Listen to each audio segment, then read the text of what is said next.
একদিন এই গাধাটা দেখতে পায় তার মালিক তাকে কবর দেওয়ার জন্য মাটি খুঁড়তে শুরু করেছে। যা দেখার পর গাধাটা তার মালিকের বাড়ি থেকে পালিয়ে শহরে গিয়ে সিঙ্গার হওয়ার স্বপ্ন দেখতে শুরু করে দেয়। হায় হায় হোয়ে হোয়ে হায় হায় হোয়ে হোয়ে হায় मस्त प्लान है। কিন্তু সে শহরে যাওয়ার সময় দেখতে পায় একটা কুকুর রাস্তায় বসে বসে কান্না করছে। साला ये दुख का खत्म नहीं होता बे। তখন গাধাটা তাকে কি হয়েছে জিজ্ঞেস করলে কুকুরটা তাকে পুরনো গল্প শোনাতে শুরু করে দেয়। সে গাধাটাকে বলে, আমি যখন জোয়ান ছিলাম তখন একসাথে 10টা খরগোশ এবং 20টা বাঘের শিকার করতে পারতাম, কিন্তু বৃদ্ধ হয়ে যাওয়ার কারণে আমার মালিক আমাকে ঘর থেকে বের করে দিয়েছে।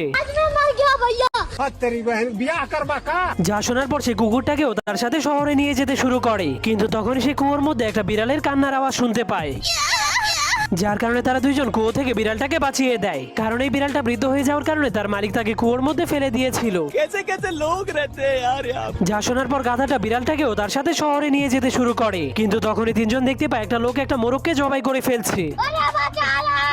পরের পর্ব দেখতে চাইলে কমেন্টে